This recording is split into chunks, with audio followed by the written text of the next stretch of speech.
Hello viewers, welcome to my channel mathematics Salauddin and your teacher Salauddin. तो चलिए student, आज की इस वीडियो के अंदर जैसे कि हम देख रहे थे पिछले वीडियो के अंदर एक्सरसाइज 3.1 के अंदर क्वेश्चन नंबर 1, 2 और 5 तक हमने वहां पर सॉल्व किया था। तो चलिए स्टूडेंट, आज के इस वीडियो के अंदर हम question number 6 to question number 10 तक हम यहाँ पर सॉल्व करेंगे। बिल्कुल इजी सा क्वेश्चन है, जैसा कि हम इंट्रोडक्शन के अंदर देख रहे थे इक्वालिटी ऑफ मैट्रिक्स को किस तरह यहाँ पर हम सॉल्व किया जाता है। उसी की बुनियाद पर यहाँ पर क्वेश्चन नंबर 5 को यहाँ पर हम 5 क्वेश्चन को यहाँ पर सॉल्व करेंगे। और जो भी स्टूडेंट अब तक हमारे इस चैनल को सब्सक्राइब नहीं किए हो, तमाम स्टूडेंट से हमारी रिक्वेस्ट है कि सबसे पहले आप हमारे इस चैनल को सब्सक्राइब कर ले, ताकि हर एक वीडियो का हमारा नोटिफिकेशन मिलता रहे। तो चलिए स्टूडेंट, वीडियो को स्टार्ट करते हैं। वीडियो के एंड तक जुड़े रहे ताकि आपको हर एक क्वेश्चन कंप्लीटली समझ में आ जाए, ताकि हम पूरा कंप्लीटली एक्सरसाइज आपको इजीली यहाँ पर हम आपको अंडरस्टैंड करा सके। तो चलिए स्टूडेंट, हम यहाँ पर वीडियो को स्टार्ट करते हैं। चलिए देखते हैं क्वेश्चन नंबर 6 को यहाँ पर हम किस तरह सॉल्व करना है। बिल्कुल इजी क्वेश्चन है, बच्चों की तरह यहाँ पर क्वेश्चन पूछा गया है। आप बहुत ही इजीली यहाँ पर सॉल्व करते हैं, जैसा कि हम इंट्रोडक्शन के अंदर यहाँ पर हम देख रहे थे। देखिए स्टूडेंट, यहाँ पर 3 इक्वेशन आपको यहाँ पर दिए गए हैं। अगर इक्वेशन को देखेंगे तो आपको मालूम होगा कि ये क्या है, इक्वालिटी ऑफ मैट्रिक्स यहाँ पर आपको पूछे गए, जैसा कि इसका कंप्लीटली इंट्रोडक्शन पार्ट में आपको इंट्रोडक्शन पार्ट के अंदर मैं बताया हूँ। जो भी स्टूडेंट अगर वीडियो नहीं देखे हैं तो इस वीडियो की डिस्क्रिप्शन में आप वहां पर जाकर देख सकते हैं कि इंट्रोडक्शन पार्ट को आपको लाजमी देखना है, कि ताकि आपको प्रॉब्लम इजीली आपको अंडरस्टैंड हो सके। तो देखिए स्टूडेंट, यहाँ पर आपको 3 इक्वेशन आपको यहाँ पर पूछे गए। तो यहाँ पर आपको x और y की वैल्यू यहाँ पर आपको फाइंड आउट करना है। जैसा कि हम देखेंगे तो यहाँ पर आपकी 3 इक्वेशन है। अगर पहली इक्वेशन को अगर हम देखेंगे तो y क्या है हमारे पास 4 है, और z क्या है हमारे पास 3 है, और x क्या है हमारे पास 1 है। तो 5 के बराबर 5 ही है। तो यहाँ पर कोई इक्वेशन नहीं बनती है। अगर हम क्वेश्चन नंबर 2 यहाँ पर दूसरे इक्वेशन को अगर देखेंगे तो यहाँ पर आपकी इक्वेशन बनती है। तो x और y को फाइंड आउट करना। देखिए हम स्टेप बाय स्टेप देखते हैं कि यहाँ पर किस तरह फाइंड आउट करना है। बिल्कुल इजी सा क्वेश्चन है। तो चलिए यहाँ सबसे पहले हम इक्वेशन फर्स्ट को डालकर यहाँ पर देखते हैं कि यहाँ पर देखिए सबसे पहले यहाँ पर आपकी मैट्रिक्स क्या दी गई है, 4 3 x 5 इज इक्वल टू, अब यहाँ पर क्या है हमारे पास y z 1 5। तो देखिए स्टूडेंट, y आपका क्या है 4 है, और z क्या है हमारा आपका 3 है, और x क्या है आपके पास 1 है, और 5 के बराबर 5 है। तो यहाँ पर आपकी कोई इक्वेशन नहीं बनती है। तो यहाँ पर हम x और y की वैल्यू यहाँ पर रख देंगे। अब यहाँ पर देखिए स्टूडेंट्स, यहाँ पर ये तो आपकी यहाँ इक्वेशन यहाँ क्या ये क्या बन रही है, इक्वालिटी ऑफ मैट्रिक्स है। जैसा कि y क्या है आपके पास 4 के बराबर है, और z क्या है आपके पास 3 के बराबर है, और x क्या है आपके पास 1 के बराबर है, और 5 इज इक्वल टू 5 आपका यहाँ पर दिया गया है। तो यहाँ पर इसे हम रख लेते हैं बाय definition of equality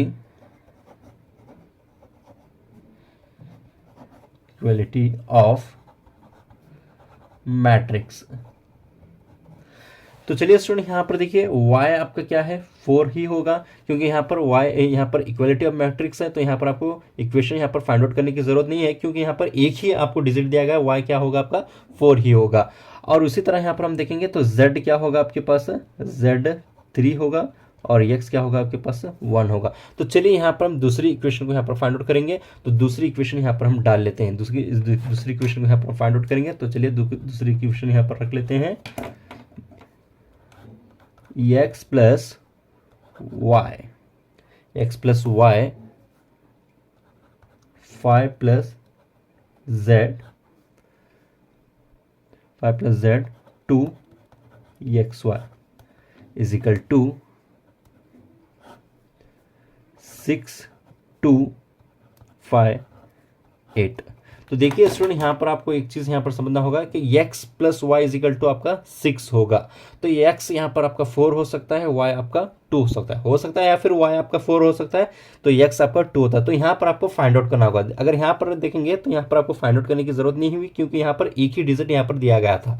तो यहाँ पर आप x और y किसके बराबर है 6 है। अगर दोनों को इक्वल रख लेते हैं तो x प्लस वाई को अगर जोड़ लेंगे तो आपका 6 ही आना चाहिए। अगर x और y यहाँ पर मल्टीप्लिकेशन दिए गए, अगर x प्लस वाई हो सकता है 4 2 होता है, 4 2 8, यानी कि x y is equal to 8 भी हो सकता है, या फिर 2 4 8 भी हो सकता है। तो 5 प्लस z, तो यहाँ पर आपको इक्वेशन फाइंड आउट करना होगा। तो यहाँ पर देखिए x प्लस वाई किसके बराबर है 6 के बराबर है, और 5 प्लस z किसके बराबर है 5 है, और x क्या है हमारे पास 8 के बराबर है। तो ये 2 का इज इक्वल टू 2 तो यहाँ पर आपको दिया गया है। तो चलिए यहाँ पर आपको देखना है कि यहाँ पर सबसे पहले हम इक्वेशन बना लेंगे। तो चलिए स्टूडेंट, यहाँ पर हम देखते हैं कि x plus y is equal to 6, ये आपकी पहली इक्वेशन रख देंगे। और फिर दूसरा 5 plus z is equal to 5, ये दूसरा होगा।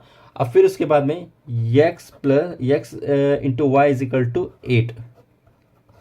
अब यहाँ पर स्टूडेंट आपको यहाँ पर इक्वेशन दिए गए हैं, यहाँ पर आपको तीनों इक्वेशन को यहाँ पर सॉल्व करना है, जैसा कि हम देखते थे कि एसएससी के अंदर अरिथमेटिक प्रोग्रेशंस के अंदर हम यहाँ पर सॉल्व करते थे। अब यहाँ पर देखिए स्टूडेंट्स, आपको यहाँ पर देखना है कि यहाँ पर किस तरह सॉल्व करना। अब यहाँ पर तीनों इक्वेशन को अगर देखेंगे तो आपको कोई भी इक्वेशन लेकर आपको आप यहाँ पर जेड एक्स और वाई की वैल्यू आप फाइंड आउट करते हैं। अगर यहाँ मैं देखूंगा तो आपको यहाँ पर मुझे इक्वेशन 2 नंबर इक्वेशन आप मुझे ईजी नजर आ रही है, क्योंकि यहाँ पर जेड की वैल्यू 0 ही होगी, क्योंकि 5 के बराबर 5 है तो z 0 ही होना। ऐसा नहीं कि मैं इक्वेशन 2 ही लिया हूं, आप यहाँ पर आपका दिमाग इस्तेमाल करके देखना है कि कौन सी इक्वेशन लेकर यहाँ पर किस तरह यहाँ पर निकालना है। यहाँ पर थोड़ा सा आपको यहाँ पर दिमाग का यूज करना होता है। तो यहाँ पर इक्वेशन आप 1 भी लेकर सॉल्व कर सकते हैं, 2 भी लेकर सॉल्व करते हैं, यहाँ पर 3 भी लेकर सॉल्व कर सकते हैं। लेकिन अगर मैं तीनों इक्वेशन को अगर देखता हूं तो तीनों इक्वेशन में मुझे यहाँ पर इक्वेशन दूसरी यहाँ पर ईजी नजर आती है। तो यहाँ पर कैसा, यहाँ पर अगर मैं दूसरी इक्वेशन लेता हूं तो यहाँ पर हम किस तरह लिख लेंगे, फ्रॉम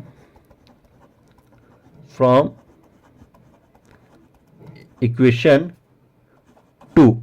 अब यहां पर इक्वेशन 2 के हमारे पास 5 प्लस z दिया गया है इज इक्वल टू 5, यहां पर इक्वेशन 2 दी गया। अब यहां पर z को हम बाहर लेंगे, तो z को बाहर लेंगे तो यहां पर ये 5 का 5 होगा, ये प्लस में तो यहां पर माइनस में आ जाएगा, तो z कितना होगा हमारे पास 0 होगा। ये z की इक्वेशन हमें z की वैल्यू में फाइंड आउट हो चुकी है।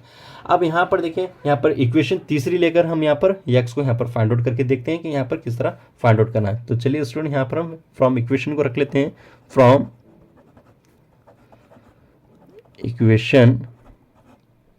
इक्वेशन यहाँ पर रख लेंगे, इक्वेशन थर्ड को यहाँ पर हम लेंगे। अब यहाँ पर इक्वेशन को यहाँ पर देखिए स्टूडेंट, थर्ड इक्वेशन क्या दी गई आपके पास, X Y is equal to 8 यहाँ पर दिया गया है। तो यहाँ पर हम x को इधर रख लेंगे तो y यहाँ पर आपका बटे में जाएगा, तो 8 डिवाइडेड बाय y होगा। तो यहाँ पर इसे हम यहाँ पर रख लेंगे, यहाँ पर इक्वेशन x की यहाँ पर निकाल लेंगे। अब यहाँ पर हम एग्जैक्ट देखते हैं कि x की वैल्यू क्या होती है, यहाँ पर हम बाद में निकालेंगे। अब चलिए इक्वेशन यहाँ पर हम रख लेते हैं, पुट इक्वेशन 1 को रख लेंगे। तो इक्वेशन क्या है हमारे पास, x plus y is equal to 6। अब x को यहाँ पर हम फाइंड आउट कर रखे हैं, x कितना है हमारे पास 8 डिवाइडेड बाय y है, तो x की वैल्यू की जगह हम यहाँ पर क्या रखेंगे 8 डिवाइडेड बाय y रख लेंगे, 8 divided by y plus y is equal to 6 होगा। तो यहाँ पर देखिए इसका हम एलसीएम निकालेंगे तो यहाँ पर 1 रख लेंगे, 1 इंटू वाई 8 को अगर हम मल्टीप्लिकेशन करेंगे तो क्या होगा हमारे पास 8 होगा, और y इंटू वाई क्या होगा हमारे पास y स्क्वायर होगा। अब ये y का y आ जाएगा तो इज इक्वल टू 6 रखेंगे, फिर इसके साथ यहाँ पर से मल्टीप्लिकेशन कर लेंगे हम। अब यहाँ पर देखिए स्टूडेंट, यहाँ पर किस तरह करना है, 8 plus y square is equal to y into 6 क्या होगा हमारे पास 6y होगा।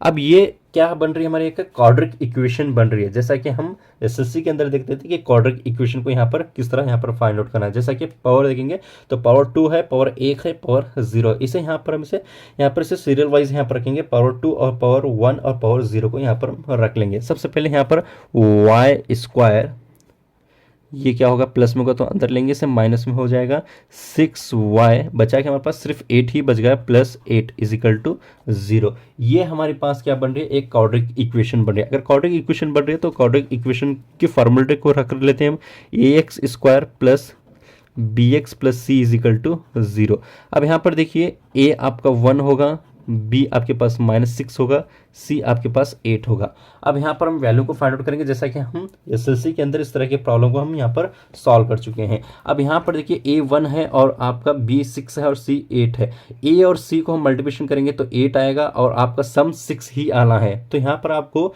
यहाँ पर रख लीजिए, यहाँ पर इसे क्या करना है, सबसे पहले y square minus 6y plus 8 is equal to 0। तो यहाँ पर आपको ऐसे डिजिट लेना है जो मल्टीप्लिकेशन करने पर आपको 8 होना है, अगर उसी का हम सम रख लेंगे तो यहाँ पर आपको 6 6 आना होगा। तो यहाँ पर हम इस किस तरह यहाँ पर रख लेते हैं, जैसा कि हम यहाँ पर देखेंगे। अब यहाँ पर क्या है, आपके पास 6 है, तो यहाँ पर हम क्या करेंगे, 4 2 ज़ा 8 रखेंगे। 4 2 ज़ा 8 तो आ रहा है। अब यहाँ पर -6 दिया गया, तो यहाँ माइनस लगाएंगे तो -6 आ जाएगा। तो यहाँ पर इस तरह हम रख लेंगे। तो देखिए यहाँ पर किस तरह रखते हैं, वाई स्क्वायर -4y -2y। 4 2 को अगर हम ऐड करते हैं तो -6 यहाँ पर हो जाएगा। अब ये बचा है कि हमारे पास 8 का 8 ही बच जाएगा, इजिकल टू 0। अब यहाँ पर देखिए y, यहाँ पर y को y रखेंगे तो यहाँ पर y को y इंटू वाई स्क्वायर होगा, तो ये प्लस माइनस माइनस होगा तो 4 होगा। -2 into y, 2 into y is equal to 2y होगा, माइनस प्लस माइनस होगा, 2 4 ज़ा 8। देखिए इस तरह के प्रॉब्लम हम ऑलरेडी पहले सॉल्व कर चुके हैं, बिल्कुल इजी से प्रॉब्लम ये होते हैं।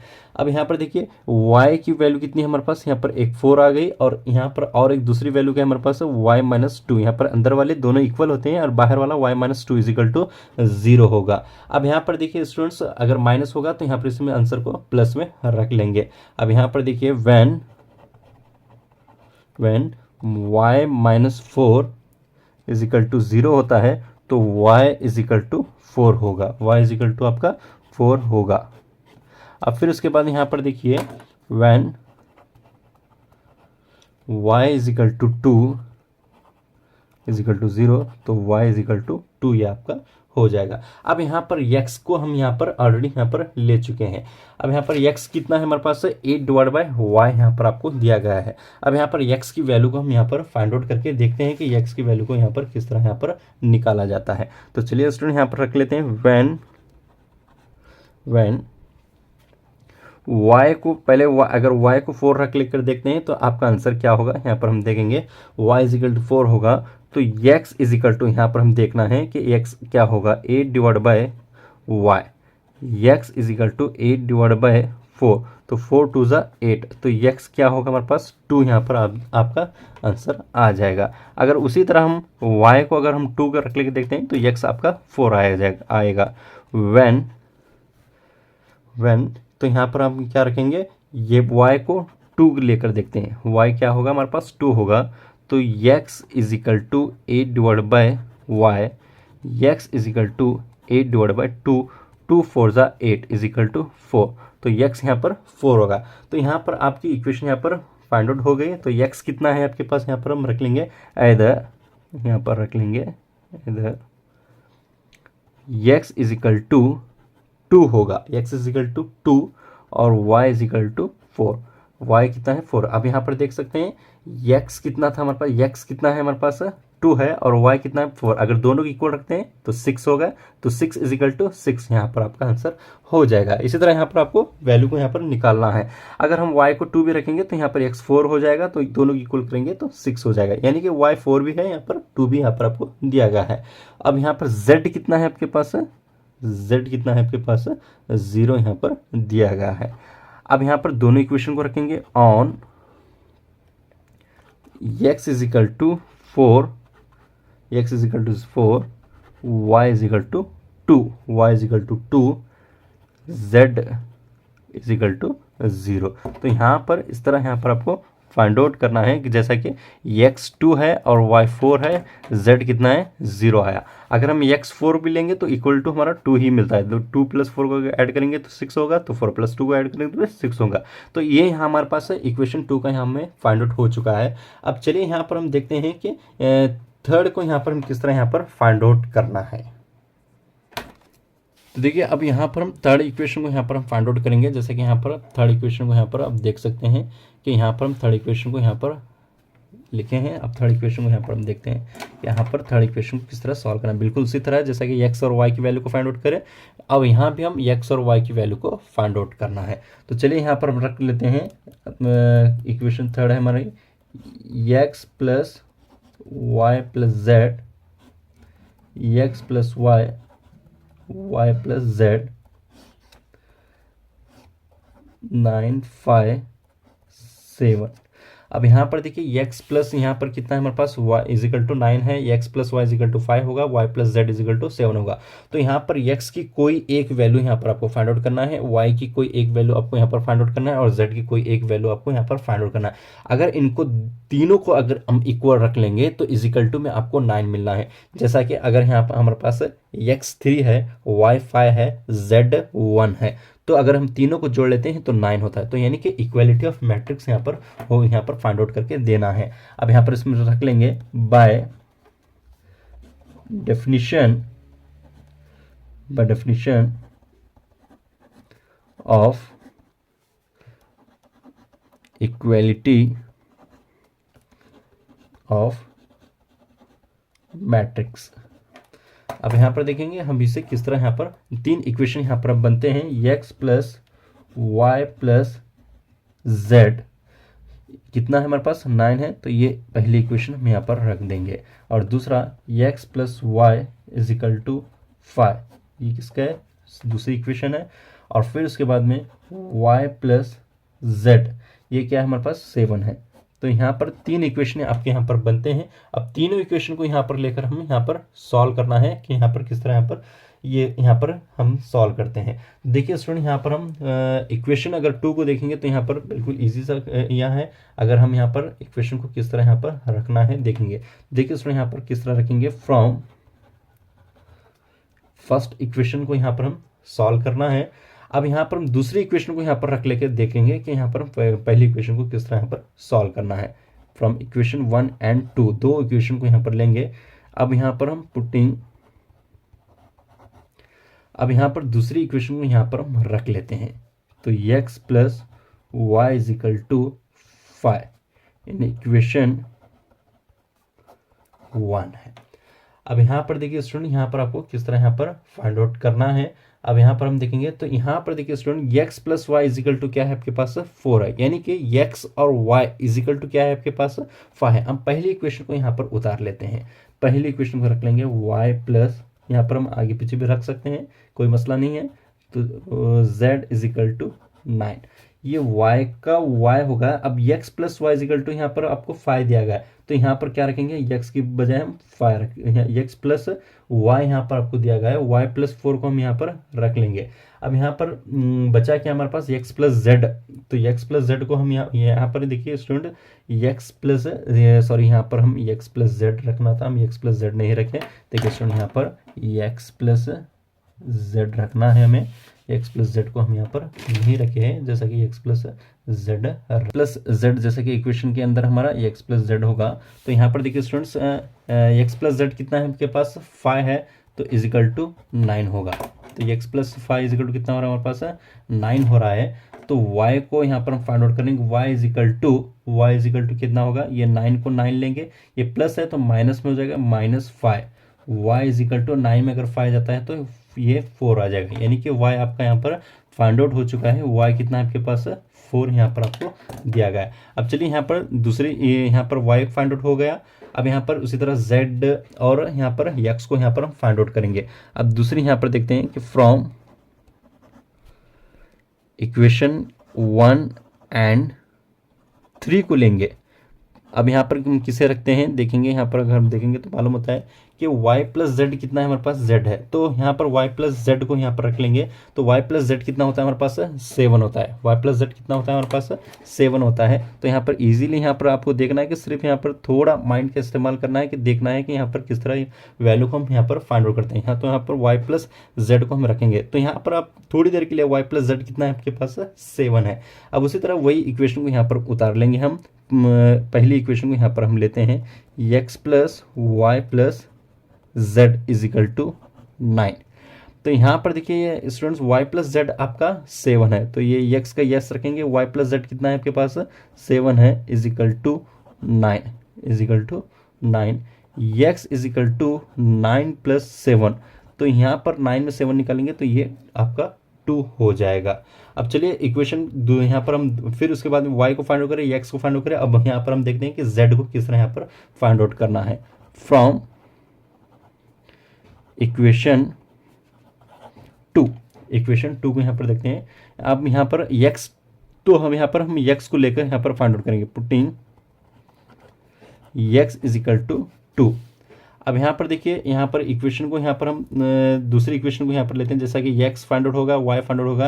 अब यहाँ पर z फाइंड आउट करना है, तो यहाँ पर हम दूसरी इक्वेशन को यहाँ पर लेकर हम फाइंड आउट करेंगे। x प्लस z होगा, तो यहाँ पर भी हमें z रख लाना है। x plus z is equal to 5। अब x कितना है आपके पास, 2 है। x कितना है, 2 है। ये z का z है, ये 5 का 5 है। अब यहाँ पर z को लेंगे हम 5 माइनस 2, तो z इज इक्वल टू 3 होगा। तो z की वैल्यू कितनी होगी, यहाँ पर 3 यहाँ पर फाइंड आउट हो चुकी है। तो यहाँ पर तीनों वैल्यू हमें यहाँ पर फाइंड आउट हो चुके हैं। Hence x is equal to 2, y is equal to 4, z is equal to 3।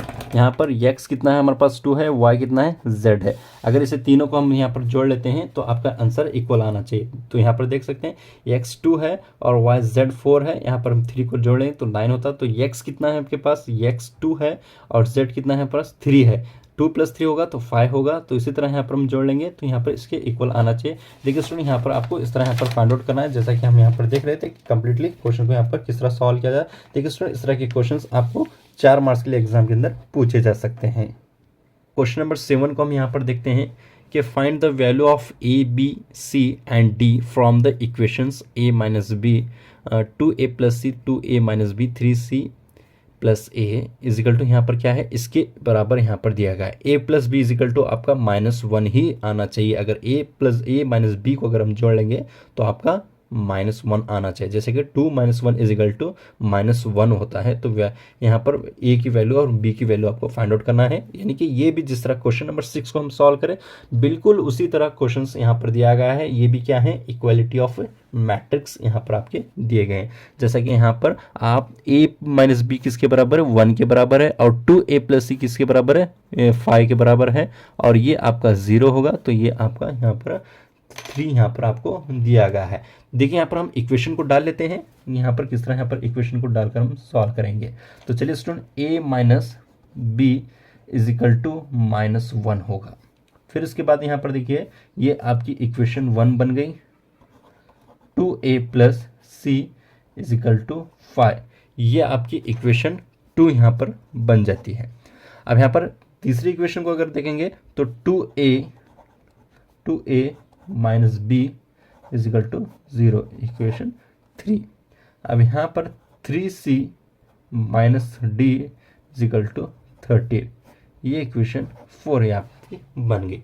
तो चलिए यहाँ पर हम इक्वेशन को लेकर हम सॉल्व करते हैं। जैसा कि अरिथमेटिक प्रोग्रेशंस के अगर देखते हैं, यहाँ पर देखिए स्टूडेंट, मैं इक्वेशन फर्स्ट और यहाँ पर थर्ड को लेता हूँ, क्योंकि b और b यहाँ पर इक्वल है। अगर हम दोनों को यहाँ पर इक्वेशन को रख लेते हैं तो b यहाँ पर आपका इजीली कट हो जाएगा। इस तरह यहाँ पर भी इक्वेशन को आपको देखना है। जैसा कि अरिथमेटिक प्रोग्रेशंस के अंदर देखते हैं, मैं इक्वेशन 1 और 2 को लेता हूँ, क्योंकि b और b ये माइनस में है तो प्लस माइनस में b यहाँ पर कट हो जाएंगे। देखिए किस तरह कट होते हैं, यहाँ पर हम रख लेंगे फ्रॉम इक्वेशन 1 और 3। फर्स्ट इक्वेशन यहाँ पर हम रख लेंगे a minus B is equal to -1, और दूसरी इक्वेशन क्या है, 2a माइनस बी। देखिए दोनों इक्वल होते हैं, इसलिए यहाँ पर हम दोनों इक्वेशन को यहाँ पर मैं रख लिया हूँ इज इक्वल टू 0। अब यहाँ पर प्लस होगा तो माइनस होगा, ये प्लस होगा तो यहाँ पर ये प्लस होता है तो यहाँ पर ये माइनस हो जाएगा। तो यहाँ पर इसे हम यहाँ पर a1 मान लेते हैं। तो यहाँ पर एक में से अगर 2 जाता है तो -a यहाँ पर हो जाएगा, प्लस माइनस दोनों कट हो जाएंगे। तो इजिकल टू बचा के हमारे पास -1 यहाँ पर बचा है। ये माइनस माइनस कट हो गए तो a इजिकल टू 1 आ गया। अब यहाँ पर देखिए इक्वेशन 1 को हम यहाँ पर कंपेयर करके देखते हैं कि यहाँ पर आपका b यहाँ पर किस तरह फाइंड आउट करना है। इक्वेशन फर्स्ट को यहाँ पर लिखेंगे, पुटिंग ऑन इक्वेशन। अब यहाँ पर देखिए a अब तो 1 आया है। अब यहाँ पर इक्वेशन 1 को यहाँ पर हम रख लेते हैं, इक्वेशन 1। पहली इक्वेशन क्या है आपके पास, a minus B is equal to -1। अब यहाँ पर देखेंगे a आपका 1 आ रहा है, आपको यहाँ पर देखिए a आपका यहाँ पर 1 आ रहा है। तो यहाँ पर इक्वेशन 1 को अब यहाँ पर a यहाँ पर हम फाइंड आउट कर चुके हैं, a आपका 1 है तो यहाँ पर हम b को लेंगे -1 होगा। तो यहाँ पर हम b को लेकर आएंगे, तो यहाँ पर माइनस होगा तो प्लस में हो जाएगा 1 + 1, तो b = 2 होगा। तो b आपका यहाँ पर कितना हो रहा है, b हो रहा है। अब यहाँ पर b = 2 आ रहा है। तो यहाँ पर आप कंपेयर करके देख सकते हैं कि यहाँ पर a कितना है आपके पास, 1 है, और b कितना है, 2 है। अगर 1 में 2 निकालते हैं तो -1 आपका आंसर हो जाएगा। अब इक्वेशन 2 को देखते हैं यहाँ पर किस तरह हमें सॉल्व करना है। फ्रॉम इक्वेशन 2 को देखते हैं। इक्वेशन 2 क्या है हमारे पास, 2a + c = 5। ये 2 का 2a कितना है हमारे पास, 1 दिया गया है, प्लस c आपको यहाँ पर फाइंड आउट करके देना है। तो c यहाँ पर क्या होगा हमारे पास, c हमारे पास c को रख लेंगे +5। अब यहाँ पर a तो आपको कितना है, यहाँ पर 1 आप रख ले हैं, तो 2 × 1 = 2 + c = 5 ये आपका हो जाएगा। तो c को यहाँ पर ले आएंगे, 5 - 2 c = 3 आ जाएगा। तो c आपका यहाँ पर फाइंड आउट हो चुका है। c को हम यहाँ पर फाइंड आउट करके देखेंगे कि c आपका आंसर कितना है। अब यहाँ पर इक्वेशन 4 को लेते हैं। यहाँ पर इक्वेशन 4 को लेंगे हम यहाँ पर फ्रॉम इक्वेशन 4, और यहाँ पर हम क्या रखेंगे, पुटिंग c3 लेंगे। अब यहाँ पर इक्वेशन 4 को देखते हैं। इक्वेशन 4 को यहाँ पर हम d को फाइंड आउट करेंगे। अब यहाँ पर देखिए स्टूडेंट्स, 3c + d = 13 यहाँ पर दिया गया है। 3 का 3, c कितना 3 है, और प्लस d = 13, 3 3 = 9 होगा, ये d = 13। अब यहाँ पर d को लेंगे हम, d = 13 - 9। अब यहाँ पर d कितना होगा आपके पास, 4 यहाँ पर आ जाएगा। ये आपका आंसर फाइंड आउट हो चुका है। तो यहाँ पर इस तरह यहाँ पर फाइंड आउट करना है। अब यहाँ पर हम आंसर रख लेंगे, hence a = 1, b = 2, and c = 3, and d = 4। ये यहाँ पर इस तरह हमें फाइंड आउट करके दिखाना है, जैसा कि हम क्वेश्चन नंबर 6 को सॉल्व करे थे, बिल्कुल उसी तरह ये भी क्वेश्चन से यहाँ पर सॉल्व किया गया है। अब देखिए क्वेश्चन नंबर 8 को यहाँ पर हम देखते हैं कि जैसा कि हम इस तरह के क्वेश्चंस को हम देखे हैं कि इंट्रोडक्शन पार्ट के अंदर किस तरह यहाँ पर आपको सॉल्व करना है। देखिए स्टूडेंट, यहाँ पर आपको एक मैट्रिक्स दिया गया है, elements i j m × n is a square matrix. यहाँ पर जो एक मैट्रिक्स है वो क्या है, स्क्वायर मैट्रिक्स है। अगर स्क्वायर मैट्रिक्स होता है तो यहाँ पर हम इसे किस तरह यहाँ पर रख लेते हैं, जैसा कि हम इंट्रोडक्शन के अंदर देखे हैं। जैसा कि कोई एक मैट्रिक्स हमारे पास है, जैसा कि सपोज यहाँ पर हम रखते हैं 2 3 4 2। ये क्या है हमारे पास है, यहाँ पर एक रॉ है, यहाँ पर दूसरा रॉ है, कॉलम 1 है, कॉलम 2 है, यानी कि इसका ऑर्डर एंड कॉलम क्या होता है हमारे पास, 2 × 2 होता है। तो ये क्या होता है, स्क्वायर होता है। तो स्क्वायर को हम किस तरह रखते हैं, 2 = 2 यहाँ पर रखते हैं। अब यहाँ पर a को देखेंगे तो यहाँ पर ये भी स्क्वायर नहीं है, तो यहाँ पर इसे n से छोटा m है और m से बड़ा n है, और m = n, यानी कि ये क्या है हमारे पास, स्क्वायर में है। तो यहाँ पर इनमें से कोई नहीं आएगा तो इसका जवाब नहीं होगा। तो इसका अगर हम सही आंसर को अगर हम देखते हैं तो ये क्या होगा, हमारा सही आंसर c होता है। जैसा कि हम यहाँ पर रख लेंगे, m = n स्क्वायर मैट्रिक्स होते हैं। m = n क्या होते हैं हमारे पास, स्क्वायर मैट्रिक्स होते हैं। तो यहाँ पर आपका आंसर सी होगा। देखिए स्टूडेंट, इस तरह है कि 1 मार्क्स का क्वेश्चन आपको यहाँ पर एमसीक्यू टाइप में यहाँ पर निकाला जाता है कि यहाँ पर आपको स्क्वायर मैट्रिक्स यहाँ पर आपको। तो यहाँ पर देखिए क्वेश्चन नंबर 9 को हम देखते हैं कि यहाँ पर आपको एक मैट्रिक्स दिया गया है, तो यहाँ पर इसके इक्वल यहाँ पर है कि नहीं, यहाँ पर हमें फाइंड आउट करना है। अगर x हम -1/3 रख लेते हैं और यहाँ पर हम देखते हैं कि यहाँ पर y, यहाँ पर हमारे पास y7 दिया गया है, तो यहाँ पर अगर हम रख लेते हैं तो यहाँ पर इसका आंसर इसके इक्वल आता है या नहीं, आपको यहाँ पर देखना है। अब यहाँ पर हम रख लेकर देखते हैं कि यहाँ पर तीनों में से, यहाँ पर चारों में से इसका सही आंसर आपको यहाँ पर निकालना है। जैसा कि y + 1 होता है, तो y यहाँ पर आपका 7 आना चाहिए, तो यहाँ पर 1 होगा, तो 7 + 8 = यहाँ पर 8 यहाँ पर आपका बन जाता है। तो इनमें से चारों में से कोई राइट आंसर यहाँ पर आपको निकालना है। जैसा कि हम क्वेश्चन नंबर यहाँ पर जैसा कि जो ऑप्शन ए दिया गया है, ए को हम यहाँ पर लेकर देखते हैं कि यहाँ पर किस तरह यहाँ पर देखना है कि x - 1/3 है और y 7 दिया गया है। तो ये इक्वेशन को हम लेते हैं यहाँ पर 3। अब x कितना है -1 डिवाइड बाई 3 यहाँ पर दिया गया है। अब ये +7 को 7 यहाँ पर रख लेते हैं, इजिकल टू आपको यहाँ पर 0 लाना है, इजिकल टू 0 यहाँ पर आता है नहीं, आपको ये देखना। ये 3 कैंसिल होगा तो -1 + 7, तो यहाँ पर माइनस ये क्या हो रहा है, सी हो रहा है, तो ये इसका आंसर नहीं आ रहा, तो ये भी ऑप्शन ए आपका आंसर नहीं है। तो ऑप्शन बी को हम यहाँ पर देखेंगे, ऑप्शन बी को यहाँ पर हम देखते हैं। ऑप्शन बी तो नॉट पॉसिबल दिया गया, तो हम खैर छोड़ते हैं। ऑप्शन सी को यहाँ पर हम देखते हैं, ऑप्शन सी को हमें यहाँ पर देखना है। अब यहाँ पर देखिए y = 7 दिया गया है और x = -2 दिया गया है। इस इक्वेशन को हम लेते हैं 3, और यहाँ पर देखिए x -2 डिवाइड 3 दिया गया है, तो यहाँ पर 3x कितना होगा हमारे पास -2 डिवाइड बाई 3। अब यहाँ पर +7 यहाँ पर दिया गया है, ये भी इक्वल टू 0 आता है, नहीं ये 3 चला गया, तो -2 + 7 यहाँ पर 5 आ रहा है, तो ये भी क्या है 5 = नॉट 0, तो ये भी आपका आंसर नहीं होगा। तो यहाँ पर डी को हम यहाँ पर देखते हैं कि x -1 डिवाइड बाई 3 और y -2 डिवाइड बाई यहाँ पर दिया गया है, तो यहाँ पर लेते हैं 3x + 7 को यहाँ पर लेकर हम सॉल्व करते हैं कि देखना है कि इजिकल टू 0 हमें आता है कि नहीं। 3 का 3 -1, ये 3 का 3 और यहाँ पर +7 का 7 यहाँ पर रखा गया, ये 3 का आंसर, तो -+7, तो ये भी आपका आंसर नहीं आ रहा, तो 6 = नॉट 0, यानी कि ये भी आपका ऑप्शन नहीं है। तो इनमें से तीनों में से कोई ऑप्शन नहीं है, तो आपका राइट आंसर बी होगा, यानी कि तीनों में से कोई आंसर आपका नहीं है, तो इसका राइट आंसर क्या होगा, ऑप्शन बी ही होगा। इसका ऑप्शन आंसर सही है, आंसर क्या होता है, ऑप्शन बी होता है। 10 को हम यहाँ पर देखते हैं कि यहाँ पर एक पॉसिबल ऑर्डर दिया गया है, यानी कि 3 × 3, यानी कि एक स्क्वायर मैट्रिक्स आपको यहाँ पर दिया गया है। अब यहाँ पर एक मैट्रिक्स आपको बनाना है जिसके अंदर एलिमेंट्स आपको 0 और 1 ही एलिमेंट्स आपको लगाना है,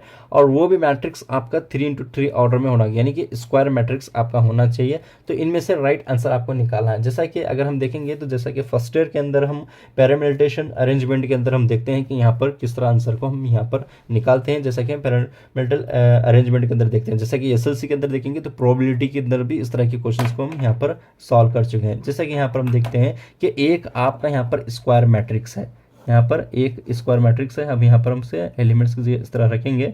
अब स्क्वायर क्या है आपके पास 3 × 3 है, यानी कि आपका 3 रॉ है 3 कॉलम है, यहाँ पर 3 रॉ है 3 कॉलम है। अब यहाँ आपको मैट्रिक्स के अंदर 0 1 ही आपको यहाँ पर लेना है। अब यहाँ पर एलिमेंट्स कितने होंगे आपके पास, यहाँ पर देखिए स्टूडेंट्स, आपको ऑर्डर तो यहाँ पर कितना होगा आपके पास 3 × 3 होगा।